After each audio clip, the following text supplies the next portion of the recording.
మహేష్ ముందు నుంచి చెప్తా ఉన్నాడు నాకు, బావా నువ్వు తప్పకుండా ఈ సినిమా చూడాలని.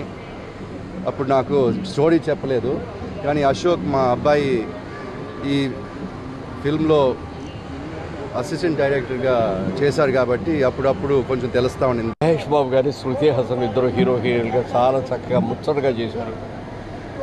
జగపతి బాబు అయితే ప్రత్యేకంగా మంచి గెటప్ తోటి చాలా స్టైలిష్గా చాలా బాగా చేశారు.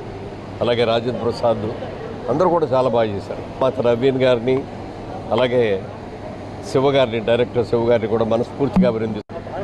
అయితే ఒక ఎక్సలెంట్ ఈరోజు సొసైటీలో ఉన్నటువంటి ఒక కాన్సెప్ట్ని, సోషల్ ప్రాబ్లమ్ని, ఆదర్శ గ్రామం అనేటటువంటి ఒక కాన్సెప్ట్ని కమర్షియలైజ్ చేస్తూ, ఈ యొక్క కాన్సెప్ట్ని హైలైట్ చేస్తూ అందరినీ కూడా ఇన్స్పైర్ చేసి, ఎస్పైర్ చేసి మళ్ళీ తిరిగి ఇవ్వాలనేటటువంటి ఆలోచనని కలిగించేటటువంటి మూవీ ఇది. जी हाँ, मुझे आमिर ने ये बात कही थी कि it had come to him and he send them to me. So ये आमिर खान साहब का बड़प्पन है.